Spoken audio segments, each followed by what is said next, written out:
Hello sir, नमस्कार। मैं सत्यम आप सभी का फ्यूचर बिल परिवार में दिल खोलकर स्वागत करता हूं। दोस्तों, उम्मीद करता हूं आप लोग स्वस्थ होंगे, मस्त होंगे।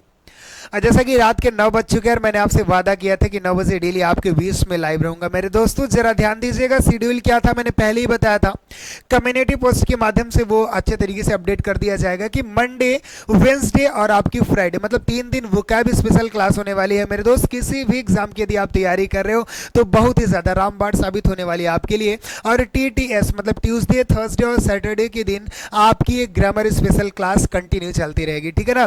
तो रात के 9 बजे डेली आपके बीच में मैं आता हूं। डेली जुड़ा करिए मेरे भाई। और आज आप देख सकते हैं क्वेश्चन बेस्ड कंसेप्ट, मतलब ये तरीका सर आपने क्यों लाया, मैंने आपको पहले ही बता दिया ना कि अगर आपको थियरी नहीं पढ़ना है मेरे भाई मत पढ़ो। लेकिन यहां क्या होगा कि आप क्वेश्चन के अकॉर्डिंग सारी थियरी इतना जल्दी पढ़ लेते हैं, इतना अच्छे तरीके से कवर कर लेते हैं ना कि आपको पता ही नहीं चलता वास्तव में थियरी मैंने पढ़ा कि क्वेश्चन के अकॉर्डिंग कंसेप्ट मैंने पढ़ा। एग्जाम हॉल में अगर आप बैठते हो ना तो वहां क्वेश्चन दिखता है और क्वेश्चन के अकॉर्डिंग कंसेप्ट जो चीज में आपके बीच में होती है वो आप कभी नहीं भूल पाते मेरे भाई। इसलिए आपके बीच में क्वेश्चन बेस्ड कंसेप्ट सीरीज से आपके कवर पेज पे दिख रहा होगा कि सर प्रीपोजिशन की क्लास, वो भी पहली क्लास है, मतलब एकदम जीरो लेवल से आज प्रीपोजिशन की हम चर्चा करने वाले हैं मेरे दोस्त। तो एक बार अच्छे तरीके से जुड़ जाइए और सभी एजुकेशन ग्रुप में दमदार तरीके से शेयर कर दीजिए मेरे भाई, क्योंकि आपको पता है ना बहुत ही महत्वपूर्ण सीरीज ये होने वाली है। एक बार कॉपी कलम निकाल लीजिए मेरे भाई। और अगर 1 घंटे पसीना बहाने का जुनून है तो जुड़िए हमारे साथ। बहुत ही महत्वपूर्ण सीरीज आपके बीच में ला दी गई है, प्रीपोजिशन की पहली क्लास, मतलब जीरो लेवल की क्लास मेरे दोस्त।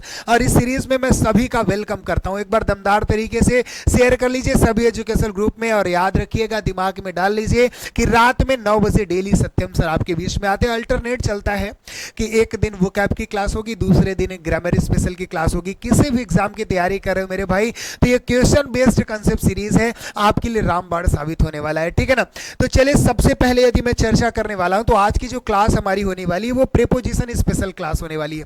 तो अभी तक जो भी चीजें आपने पढ़ा वो रटा होगा कि प्रीपोजिशन क्या होता है, प्री प्लस पोजीशन, सारी चीजें। तो एक चीज मैं आपको बताऊं, रिसर्च मेरा बैकग्राउंड रहा है और आज आपको प्रैक्टिकल कराऊंगा इस प्रीपोजिशन के साथ। मतलब इंग्लिश में भी प्रैक्टिकल होंगे। आप अगर जाके कहीं ना कहीं, मैंने सारी प्लेलिस्ट बना दी है बच्चा, अगर आपको जीरो लेवल से पढ़नी है, फाउंडेशन बैच पढ़नी है तो फाउंडेशन का प्लेलिस्ट पढ़िए। वादा करता हूं ना कि एकदम अलग तरीके से प्रैक्टिकल लगेगा भाई। वो उस तरीके से मैंने आपके बीच में इंग्लिश पढ़ाई बेटा। और यहाँ जो क्लास होने वाली है ना वो एकदम क्वेश्चन के अकॉर्डिंग पूरी पोस्टमार्टम होगी। घबराइए नहीं, बस हमारे साथ बने रहिए, बहुत ही मजा आएगा। चलिए, प्रीपोजिशन की अगर बात करते हैं ना तो सबसे पहले आपने जो पढ़ा वही मैं बताना चाहता हूं कि प्री प्लस पोजीशन। सर ये चीजें आपके बीच में हमेशा आती रहती है। चलिए ठीक है, अगर मैंने बोला पोजीशन होगा, कोई भाई किसी की स्थिति, मतलब वो नाउन वगैरह रहा होगा, मतलब कोई व्यक्ति की स्थिति, किसी स्थान की स्थिति, यही सब तो हो सकते हैं। मतलब किसी भी पोजीशन, अब बात कर दिया उसके पहले, मतलब उस पोजीशन का सपोर्ट करने के लिए जो चीज आता है, मतलब ये पोजीशन रही होगी किसी व्यक्ति, वस्तु, स्थान, कोई भी चीज है और इसका सपोर्ट करने, मतलब इसके पहले आ गया। प्री मतलब दैट मीन आप पहले होता है, मतलब इसके पहले किसी भी स्थिति, किसी भी पोजीशन का सपोर्ट करने जो आ जाता है पहले बेटा, इसी का नाम पूरा अगर कह दिए तो इसी को हम प्रीपोजिशन वर्ड से बोलते हैं। किसको बोलते हैं बेटा? प्रीपोजिशन कहते हैं। अगर मैं कह दूं ना कि प्रीपोजिशन का मेन काम क्या था, what is the main action of preposition, यही समझना पूरा खेल होता है, पूरा गेम होता है। अगर आपको यही नहीं पता कि प्रीपोजिशन सर मुद्दा क्या होता है, पता है दिक्कत कहां पैदा होता है, बता दो। डेफिनेशन याद है कि नहीं? डेफिनेशन रट लो प्रीपोजिशन का, आगे तुम पढ़ना स्टार्ट कर देते हो। पहले मेरे दोस्त ये तो समझो आखिर ग्रामर में प्रीपोजिशन यूज क्यों हुआ, इसका मेन काम होता क्या है। आपसे मेरा प्रश्न है, आप मुझे बताइए, अगर प्रीपोजिशन ना होता तो क्या, किस चीज की समस्या हमको झेलनी पड़ती, क्या दिक्कत होती प्रीपोजिशन न होने से। ये चीज अगर आप समझना स्टार्ट कर दिए तो अच्छे तरीके से इंटरेस्ट बढ़ जाएगा ग्रामर में बेटा, मजा आ जाएगा। और मैं तो आपके बीच में हूं ना सोचने पे मजबूर करने के लिए, आपको परेशान मत होइए।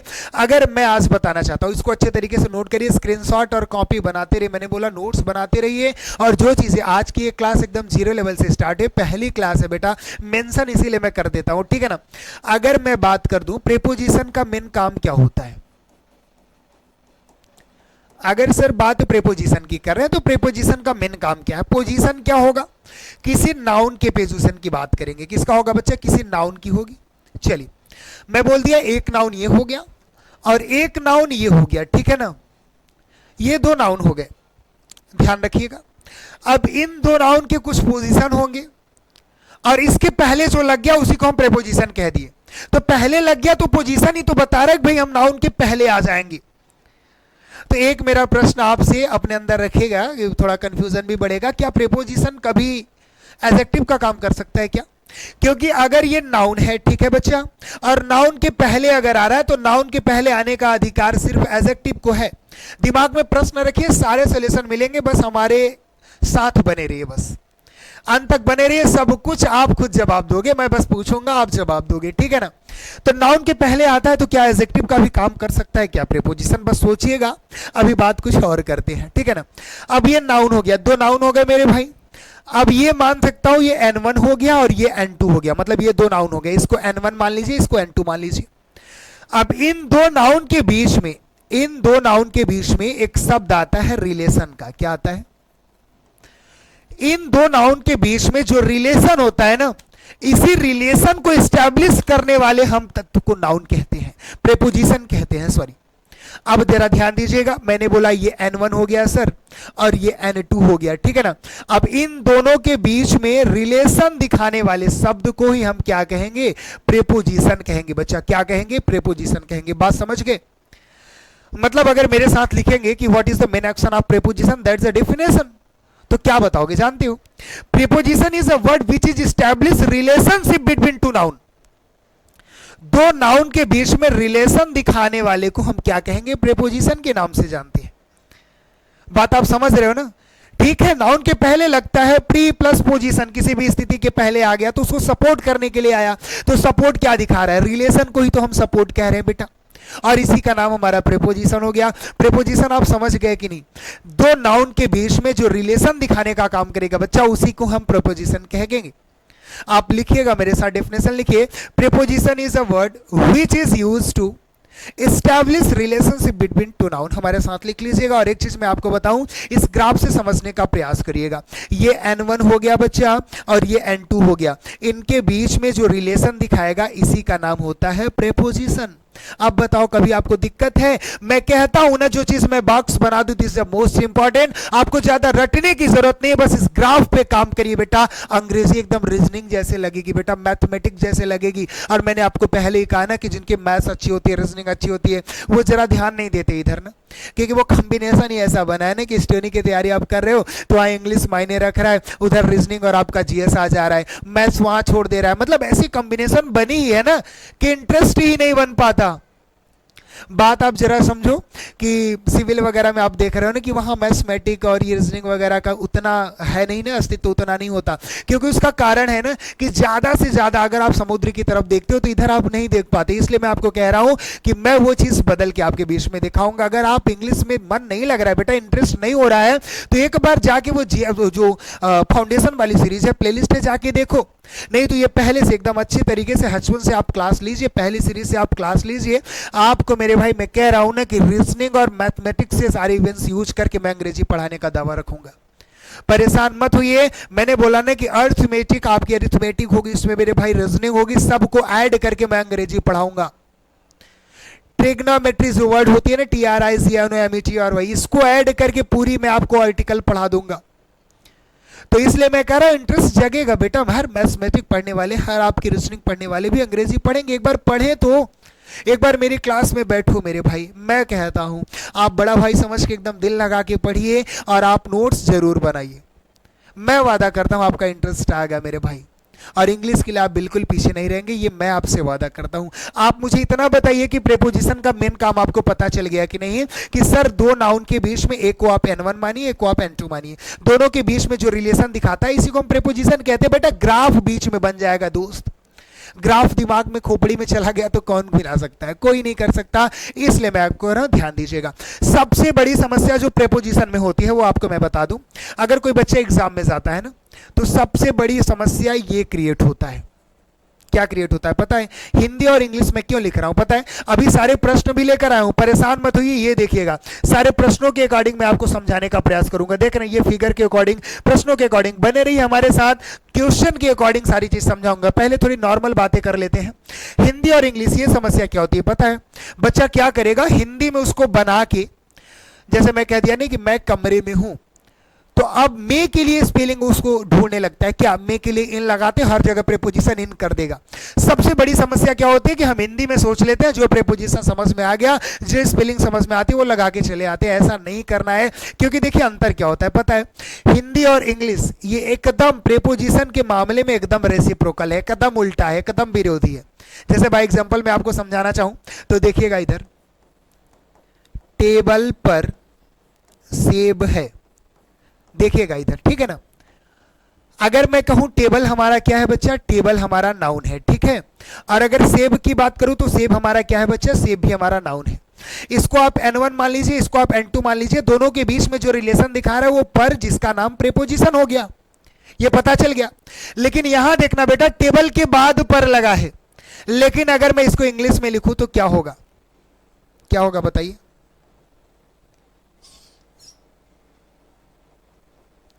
An apple is on the table।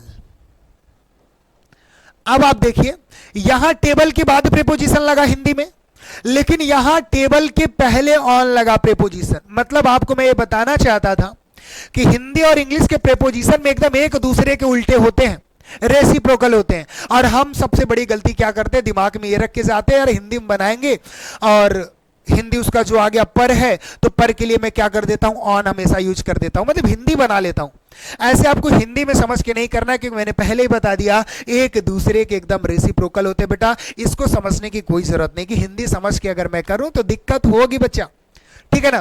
तो चलिए केस 1 पे चलते हैं कि प्रेपोजिशन के सर कितने रूल्स हैं, उनको मैं समझने का प्रयास करूंगा। यहाँ क्वेश्चन के अकॉर्डिंग मैं सबसे पहले रूल को बताना चाहता हूँ कि प्रेपोजिशन के ऐसे कौन कौन से रूल हैं जो फॉलो करते हैं आपको। उसके बाद मैं बताऊंगा कौन सी प्रेपोजिशन कहाँ लगती है, कहाँ कौन सा यूज करना है, फिर ओवरऑल फिक्स प्रेपोजिशन कौन सी है, सारी चीजें बताऊंगा। पहले रूल नंबर फर्स्ट में आइएगा।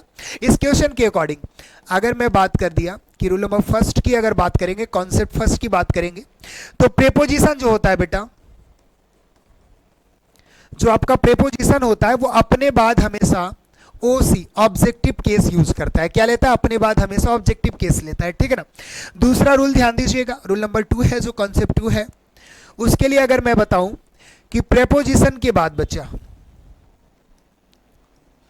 प्रेपोजिशन के बाद B1 B2 B3 B5 ये चीजें कभी नहीं आ सकती, ध्यान रखना।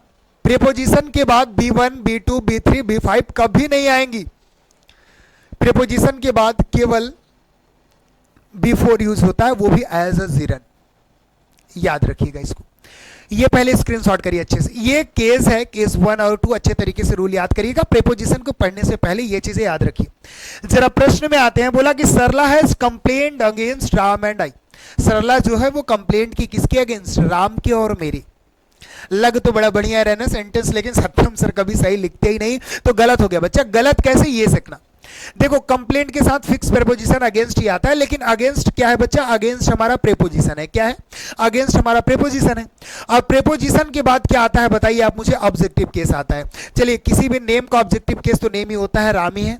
आगे देखेंगे आई हमारा, आई क्या है, आई हमारा सब्जेक्टिव केस है, तो सेंटेंस कभी सही हो सकता है, नहीं हो सकता।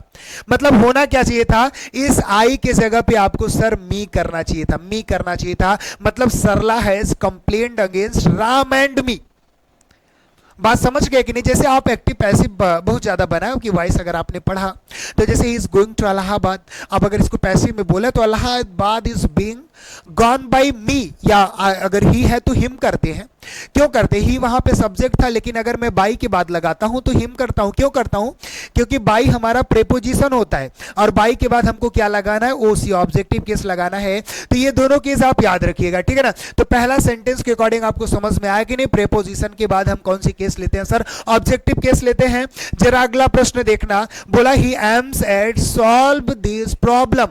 अब आप मुझे बताइए एट क्या होता है, एट सर प्रेपोजिशन होता है। क्या होता है, एट हमारा प्रेपोजिशन होता है, और इसके बाद V1 B2 B3 B5 नहीं आ सकती। तो एट के बाद सॉल्व क्या है, सॉल्व तो हमारा B1 ही है। सॉल्व सॉल्व सॉल्व, उसके बाद सॉल्विंग सॉल्व्स, यही तो होता है। तो सॉल्व हमारा सर V1 है। मतलब सीधा सीधा कि एट प्रेपोजिशन, इसके बाद ये V1 तो कतई आ ही नहीं सकता। मतलब सर सेंटेंस गलत है पूरी तरीके से।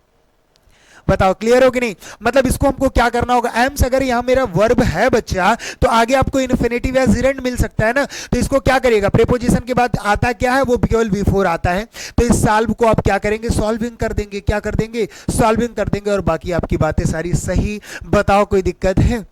ये दोनों जो रूल्स थे आपके, दोनों जो कॉन्सेप्ट थे क्वेश्चन के अकॉर्डिंग क्लियर हुए? कभी भूलोगे बेटे भाई? बताओ कभी भूल सकते हो? एक बार थंब इंप्रेस करते जाना, मजा आ रहा है कि नहीं दोस्तों? ये अच्छी तरीके से राइटिंग समझ में आ रही नहीं इस कवर पेज पे? एक बार कमेंट किया करिए ना कि जो कलर अगर नहीं दिख रहा हो तो बताइएगा मुझे।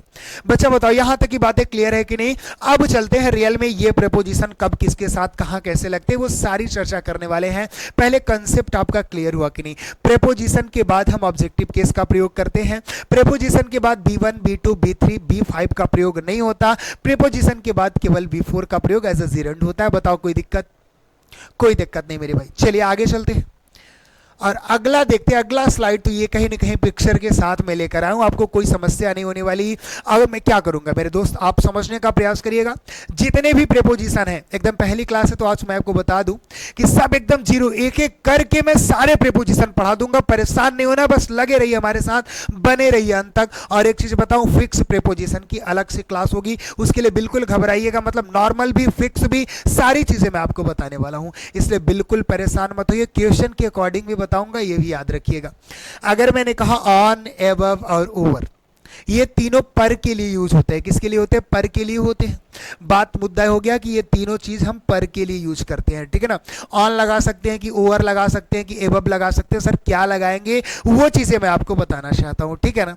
देखिए अगर मैं ऑन की बात करूंगा तो जैसे प्रेपोजिशन क्या होता है, एक एन होता है, एक एन होता है, समझ रहे? N1 हो गया, ये N2 हो गया बच्चा। बीच में ये एक बॉन्डिंग होती है जो रिलेशन दिखाता है, इसी का नाम प्रेपोजिशन हो जाता है। इतना तो बात पता चल गया। अब बोला कि अगर कोई नाउन, ध्यान से समझना, अगर कोई नाउन N1 और ये N2, अगर कोई नाउन एक दूसरे नाउन से पूरी तरीके से क्या है बच्चा, पूरी तरीके से टच है, क्या है? पूरी तरीके से टच है, तब पर के लिए ऑन का प्रयोग करते हैं। क्या करते हैं? ऑन का प्रयोग करते हैं। जैसे अगर मैं कह दूं कि ये कलम हो गया, मेरा हैंड हो गया, ठीक है ना? अगर मैं इसको कहूं the pen is on my hand, the pen is on my hand, तो पेन देखना N1 हो गया, मेरा हैंड N2 हो गया, दो नाउन हो गए और इनके बीच में संबंध पर दिखा रहा है। तो आप मुझे बताइए मेरे पेन और इस कलम के बीच में स्पर्श है कि नहीं, टच है कि नहीं? मेरा ये कलम हाथ को टच किया है कि नहीं? पूरी तरीके से टच किया है तो ऑन लगाओगे। बस यही एक आपके बीच में कॉन्सेप्ट है, बस इतना दिमाग में डाल लो। पूरी तरीके से N1 अगर N2 को टच किया है तो ऑन लगाएंगे मरते दम तक, बस और कुछ नहीं है। बताओ कोई समस्या है? तो जरा इस फिगर में देखना, अगर मैं कहूं ये इसका कैप हो गया और इसका हेड हो गया, तो हेड से इसका कैप टच है कि नहीं? अगर मैं इसको कहना चाहूं द कैप इज, अगर इन हिज हेड बोल दूं कि उसके सिर में है, तो इन लगा सकता हूं क्या? कभी नहीं लगा सकता हूं। आपको लगाना होगा कि ऑन, उसके बाद हिज हेड। बात समझ गए कि नहीं? मतलब जो इसका कैप है वो उसके सिर पर है, तो बताइएगा कैप और सिर एक दूसरे को स्पर्श कर रहे हैं कि नहीं बच्चा?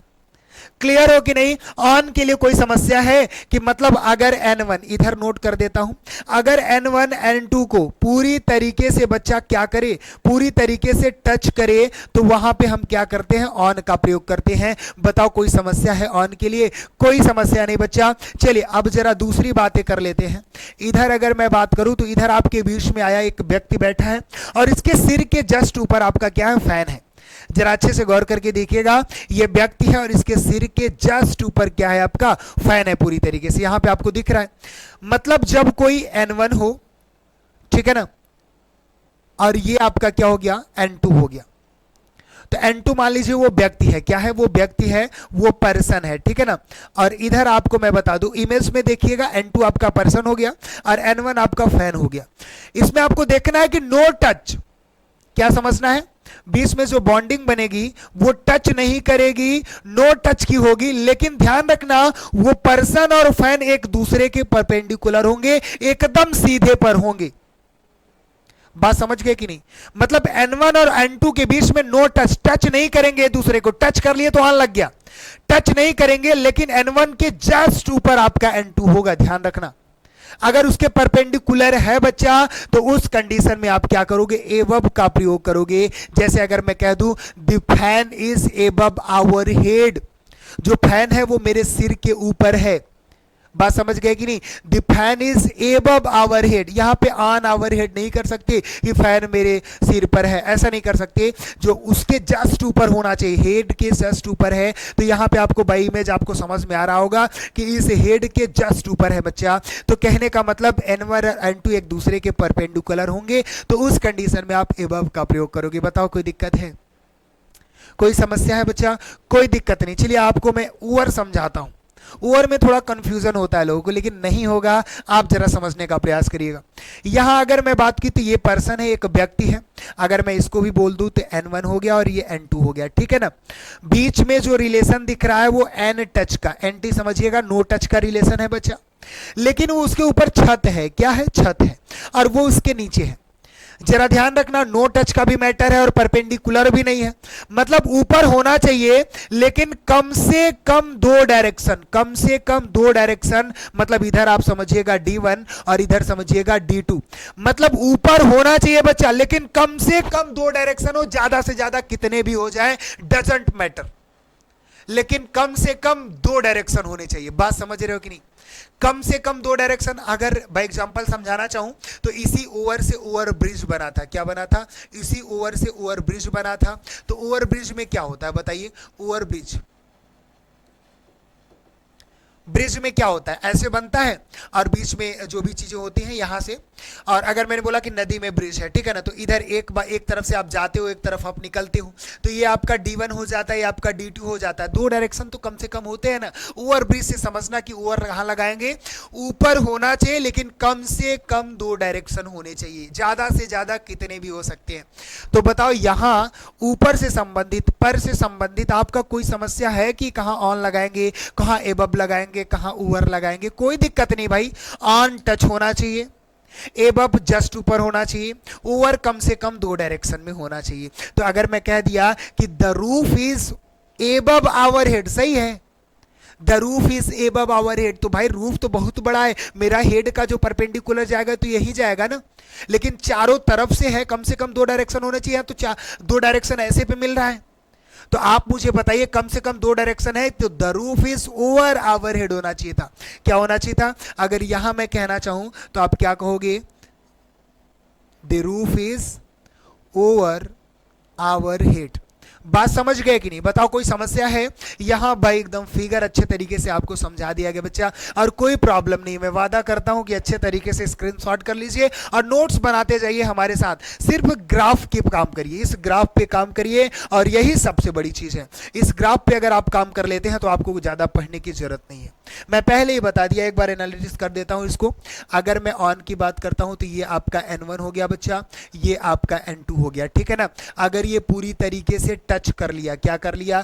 टच कर लिया, तो आप क्या लगाओगे? तब आप ऑन लगाओगे, ठीक है ना। अगर मैं यहाँ N1 की बात कर दिया, यहाँ N2 की बात कर दिया, इसके जस्ट परपेंडिकुलर है, लेकिन बात है कि नो टच। अगर टच नहीं है, जस्ट परपेंडिकुलर है, तो आप क्या लगा दोगे बच्चा? बताओ, आप एबव लगा दोगे। तीसरी बातें मैंने की कि अगर ये N1 हो गया और ये N2 हो गया, ठीक है ना, तो ये भी यहां भी नो टच है। क्या बच्चा? नो टच है, लेकिन कम से कम दो डायरेक्शन होने चाहिए, कम से कम D1 D2, कम से कम दो डायरेक्शन होना चाहिए। इस कंडीशन में आप क्या करोगे? ओवर लगाओगे। ये ग्राफ बीच में होना चाहिए बेटा, रटने की कौन सी बात है कि पूरा उतार लो लिख लो, ऐसा नहीं करना है।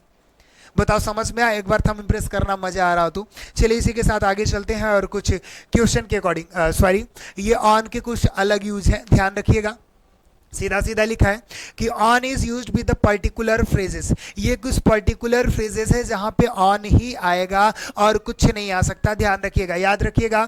On a journey, on a trip, on demand, on duty, on holiday, on television, on the well, on leave, on strike, on the radio, on the phone, on foot. ये नहीं कि इन फुट बोल दिया, ऑन फुट, ये इनके साथ ही होंगे, screenshot कर लीजिए। मतलब अगर मैं ऑन, एबव और ओवर पढ़ रहा हूं बेटा, तो जितने इसके यूज हैं, जितना प्रश्न पूछ सकता है, सारी चीजें मैं लेकर आया हूं, सब बस आप स्क्रीनशॉट करते जाइए, हमारे साथ बनाते जाइए। एक बार पढ़ने की जरूरत है, बार बार पढ़ने की आपको जरूरत नहीं पड़ेगी, ये मेरा वादा है आपसे। एक बार स्क्रीनशॉट कर लीजिए। चलिए आगे बढ़ते हैं और एक प्रश्न है, जरा इस प्रश्न के अकॉर्डिंग कॉन्सेप्ट समझने का प्रयास करेंगे। बोला कि there are over 1000 students in the class. एक चीज मैं बताऊं, अगर मैंने कहा कि एबव की बात करूं, एबव की बात अभी तो आपको पता चला कि सर ऊपर के लिए करते हैं। दूसरी बात कहां करेंगे बेटा, संख्या में अधिक के लिए। किसके लिए? संख्या में अधिक के लिए या अधिकता दिखाने के लिए, ध्यान रखिएगा, या अधिकता दिखाने के लिए। अब ये बोला कि sir there are over 1000 students in the class, मतलब जितने भी रूल हैं ऑन एबव ओवर से संबंधित सारे क्लियर होंगे, ठीक है ना। एक चीज मैं स्टार्ट करूंगा तो एकदम पूरा पोस्टमार्टम करके ही छोड़ूंगा। बोला कि इस कक्षा में 1000 विद्यार्थी से ज्यादा है, तो अगर संख्या में ज्यादा के लिए सर ने बताया कि ये यूज तो किसका है बच्चा, एबव का है, तो यहां पे ओवर कैसे आ गया? यहां क्या होना चाहिए था, एबव होना चाहिए था, कि मतलब there are above 1000 students in this room, in this classroom, मतलब इस क्लास में 1000 से ज्यादा विद्यार्थी हैं। बताओ समझ गए कि नहीं कि प्रश्न के अकॉर्डिंग क्या कंसेप्ट क्लियर हुआ कि एबव का प्रयोग ऊपर के लिए तो होता ही था। ऊपर के लिए कैसे होगा कि मतलब एकदम परपेंडिकुलर होगा तब होगा। दूसरा, संख्या में अधिक या अधिकता दिखाने के लिए हम एबव का प्रयोग करते हैं, ना कि ओवर का प्रयोग करते हैं। बात समझ गए? चलिए इसी के साथ आगे बढ़ते हैं बच्चा। ओवर का प्रयोग थोड़ा अलग होगा, उसको मैं बताऊंगा।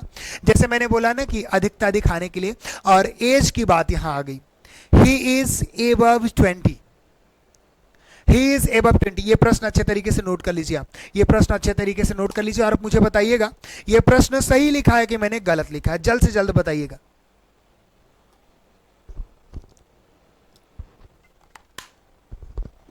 अब मुझे बताइए प्रश्न मैंने सही लिखा है कि गलत। अभी जरा देखिएगा, इसके पहले मैंने क्या बोला कि जो ओवर का प्रयोग होता है बेटा यहां नहीं होगा, यहां प्रयोग ओवर एबव का करेंगे।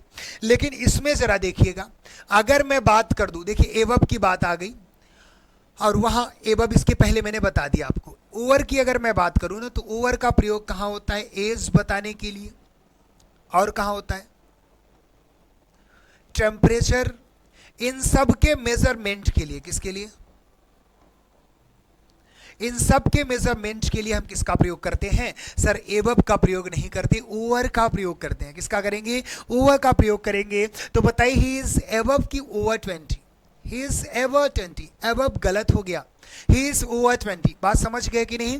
एज और टेम्परेचर, इसके पहले आपने क्या देखा बच्चा कि एबव का प्रयोग हम ऊपर के लिए भी करते हैं, लेकिन संख्या में अधिक या अधिकता दिखाने के लिए करते हैं, जबकि ओवर का प्रयोग कहाँ करते हैं, एज और टेम्परेचर के मेजरमेंट के लिए हम ओवर का प्रयोग करेंगे। तो ही इज एबव 20 नहीं कहेंगे, क्योंकि एज की बात हो गई बेटा, तो आप क्या कहोगे, ही इज ओवर 20 से ज्यादा। समझ गए कि नहीं?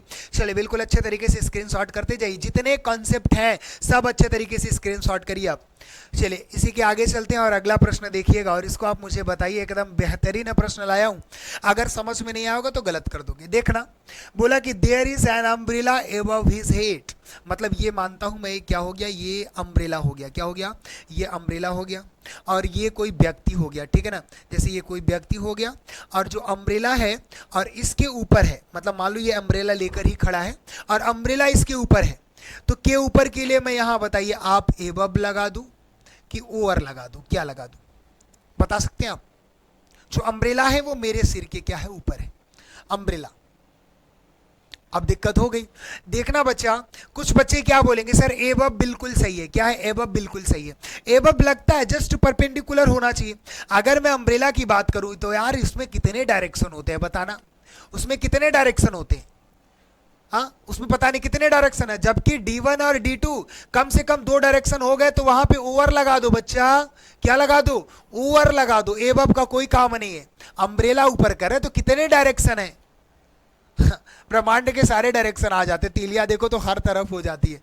तो इसलिए मैं कह रहा हूं एबव में क्या होता है, जस्ट ऊपर होता है ना, तो यहां परेशानी किस बात की, सारी चीजें क्लियर होगी आपकी, ठीक है ना। अच्छे तरीके से स्क्रीनशॉट कर लीजिए बच्चा।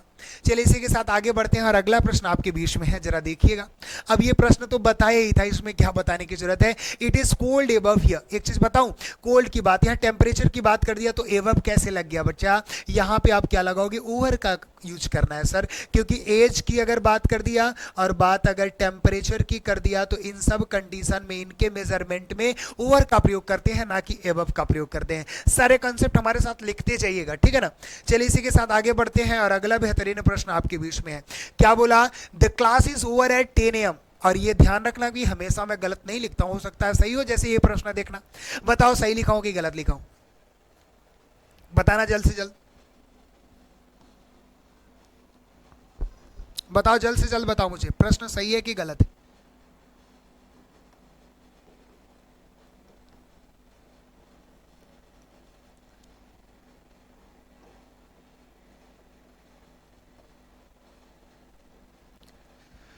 देखिए अगर मैं बात करूंगा बच्चा ना, तो ओवर का प्रयोग एक तो मैंने आपको बताया एज के लिए होगा, दूसरा टेम्परेचर के लिए होगा बच्चा, तीसरा जो यूज होगा वो पीरियड ऑफ टाइम के एंड होने के लिए होता है। किसके लिए होता है?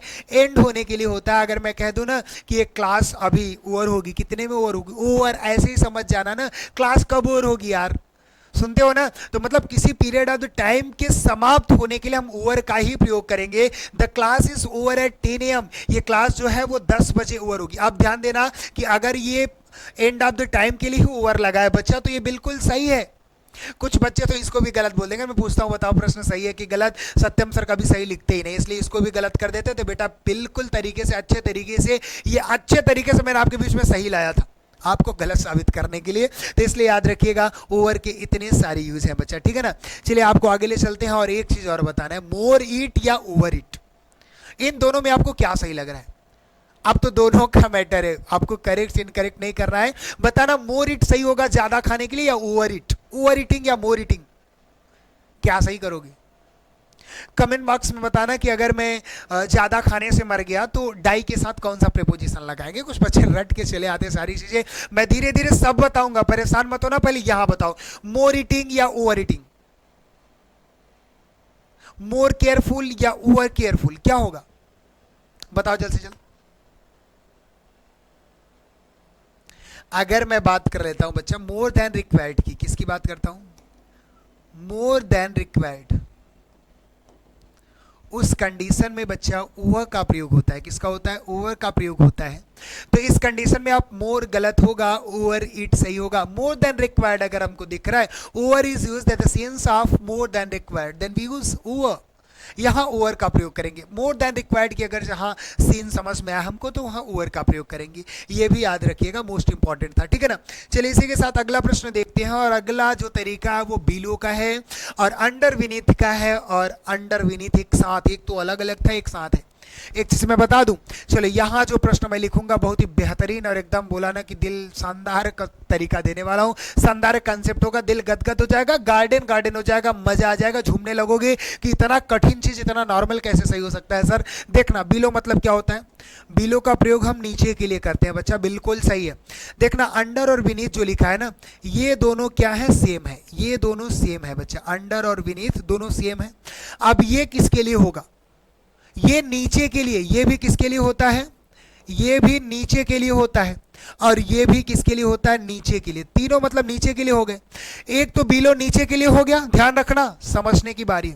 अब अंडर विनीत दोनों एक ही शब्द है, अलग अलग अगर आ रहा है तो ये सेम है, लेकिन ये भी नीचे। लेकिन नीचे कैसा नीचे? नीचे जैसे मान लो कि ये नीचे हो गया, कोई व्यक्ति ये नीचे है और ये घिरा होना चाहिए। क्या होना चाहिए? नीचे हो लेकिन घिरा हो। क्या होना चाहिए? घिरा हो। और यहां ऐसा कुछ मुद्दा नहीं, यहां सिर्फ नीचे होना चाहिए, ठीक है, बात समझना माय फिगर। और ये नीचे जो है ना, नीचे के भी नीचे, अब ये कौन सा नीचे हो गया? अब नीचे के भी नीचे, ये कौन सा नीचे है मतलब? और यहां कोई ग्राफ भी नहीं, तुम नहीं बता सकते। आप देखो अगर बनाना चाहते हो तो ये लो, ये बना दिया, और इसके भी नीचे लो बना दिया, अब समझ ही नहीं पाओगे। नीचे के भी नीचे मतलब क्या कहना चाहते हैं बताऊंगा, बस परेशान मत होना। अगर मैं कह दिया कि वो गरीबी रेखा के नीचे है, अगर मैंने कहा वह गरीबी रेखा के नीचे है, तो क्या कहोगी? हाँ, वह गरीबी रेखा के नीचे है, तो उसके लिए आप क्या लगाना चाहोगे? वो घिरा तो है नहीं, जल्द से जल्द कमेंट करिए। अगर वह गरीबी रेखा के नीचे है तो इसमें अगर आपको बताना हुआ तो क्या बताएंगे? वो पूरी तरीके से घिरा तो है नहीं बच्चा, क्या कहोगे आप? बताना। अगर वह गरीबी रेखा के नीचे है तो गरीबी रेखा मतलब कोई कार्ड होगा उसके नीचे, तो घिरा तो समझ में नहीं आ रहा है, तो सीधा सीधा आप बोलेंगे कि ही इज below the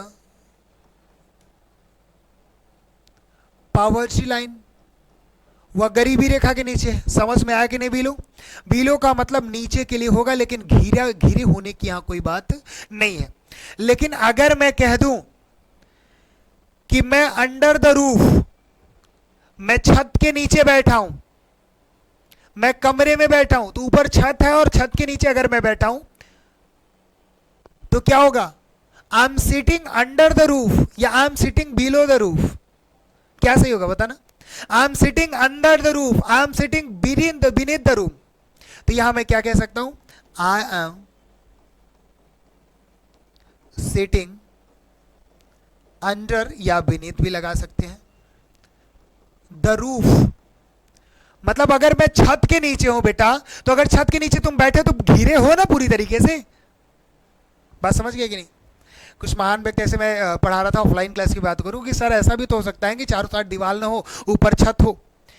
तो अगर ऐसा जिसके मन में ख्याल आ रहा है ना, तो उसका भी ऐसा घर हो सकता है कि चारों तरफ दीवार ना हो और ऊपर छत हो, उसके नीचे आप बैठो। तो अपवाद में आते बेटा ना। एक प्रश्न बच्चा ऐसे मुझसे किया था कि सर अगर ऐसी कंडीशन आ गई तो, बोले ऐसी कंडीशन आ रही तो तुम समझ के आना कि यहाँ नहीं होगा, लेकिन एग्जाम में तुमको बेटा क्या करना होगा, भले तुम्हारे छत के चारों तरफ दीवार ना हो, टेरेस जैसा बना हो, लेकिन आपको उस जगह पे एग्जाम में प्रश्न आएगा तो आप यही करना, या तो अंडर या तो बीनीथ लगाना। बात समझ रहे हो कि नहीं बच्चा? बिलो वही लगेगा जो घिरा नहीं रहेगा, अंडर या बीनीथ कब लगेगा? जब घिरा होगा। लेकिन ये प्रश्न देखना, मतलब अंडर बीनीथ क्या है, मतलब नीचे के नीचे क्या है, तुम उसका असली चेहरा नहीं जानते, उसके बिहेवियर में शैतान छिपा हुआ है। तो वो जो चेहरा रहेगा, उसका व्यवहार रहेगा, उसके अंदर ही तो कुछ रहेगा, उसके नीचे ही तो कुछ रहेगा। नहीं समझ पाए? इस प्रश्न को जरा देखिएगा। मैंने कहा जैसे you can see his real face hidden his behaviour, जैसे मैं कह दिया ये उसका व्यवहार हो गया, ठीक है ना। अब इसके अंदर आप उसका रियल फेस देख सकते हो, उसके अंदर आप उसका रियल फेस देखते हो, मतलब किसी के व्यवहार के अंदर उसका रियल फेस आप देख सकते हो। तो बताओ आप क्या लगाओगे? यहां बिलो लगा सकते हो, आप अंडर लगा सकते हो, या आप क्या लगाओगे? Under beneath. मतलब नीचे के भी नीचे उसके चेहरे के अंदर शैतान छिपा हुआ है, देख पाओगे क्या? मतलब नीचे के भी नीचे है भाई, नीचे तो देख सकते हैं, नीचे के नीचे कहां जाएंगे हम? तो ये यहां पे सीक्वेंस है, ये भाव है बच्चा। तो इस कंडीशन में you can see his real face, below his behaviour बच्चा कर देगा, अंडर हिज बिहेवियर कर देगा। व्यवहार के नीचे जो उसका रियल फेस है वही आप देख सकते हो। तो यहां आपको क्या लगाना था? Under beneath. आप समझ गए होंगे कि अंडर बीनीथ क्या होता है बच्चा, और बिलो क्या होता है, और अंडर या बीनीथ अलग अलग क्या चीजें होंगी, वो आप अच्छे तरीके से समझ गए बच्चा। बताओ कोई दिक्कत था? अब आपको कोई समस्या है बिलो को लेकर, अंडर को लेकर, बीनीथ को लेकर? ये दोनों एक है लेकिन अलग अलग हो रहे हैं, तो आप समझिए गए तो अंडर लगा दीजिए तो बीनीथ लगा दीजिए। लेकिन अंडर बीनीथ की अगर बात करेंगे तो नीचे के नीचे का सेंस देगा, जैसे ये प्रश्न था। बताओ अब यहां कोई समस्या था? मैंने आपको कहा बिलो वहां लगाएंगे नीचे के सेंस में ही, लेकिन घिरे नहीं होंगे। और आप अंडर या बीनीथ कहां लगाएंगे? नीचे के ही सेंस में, लेकिन पूरी तरीके से घिरे होंगे। अंडर बीनीथ कहां लगेगा? नीचे के नीचे लगेगा बेटा। समझ गए कि नहीं? बाय एग्जांपल ये मैंने आपको समझाया। तो बताइए on, over, above, below, under, beneath या फिर अंडर बीनीथ से कोई समस्या आपको है? प्रीपोजिशन की एकदम बेस क्लास से कोई आपको समस्या है? कोई समस्या नहीं मेरे भाई। तो बने रहिए हमारे साथ लगातार और बहुत ही मजा आएगा। ये थैंक यू पेज बताता है कि ये सेशन यहीं तक चलेगी बेटा। मिलते हैं आपसे अगली क्लास में, तब तक के लिए स्वस्थ रहिए, मस्त रहिए। और एक चीज और, जितनी चीजें मैंने बताया बेटा, एक बार नहीं समझ में आ रहा तो बार बार पढ़िए, लेकिन स्क्रीनशॉट करके अच्छे तरीके से आप नोट्स बनाइए। किसी भी एग्जाम में बैठ रहे हो बेटा ना, तो बहुत ही ज्यादा कारगर, एकदम रामबाण साबित होने वाली है। क्योंकि मैंने आपको कहा ना कि प्रैक्टिकल करा के पढ़ाऊंगा बेटा, रटाने का कोई काम नहीं है। और सत्यम सर इसे रटने से तो काफी दूर रहते हैं, ठीक है ना। तो ध्यान रखिएगा MWF, इसमें आपकी कहीं ना कहीं वोकैब सीरीज है। TTS यहाँ पे आपको ग्रामर की रेगुलर क्लास मिलेगी बेटा। तो परेशान नहीं होना, जुड़ना है हमारे साथ डेली रात के 9 बजे। चले मुस्कुराते रहिए, दिल लगा के पढ़िए। आप लोग स्वस्थ रहिए, मस्त रहिए। जय हिंद मेरे प्यारे साथियों।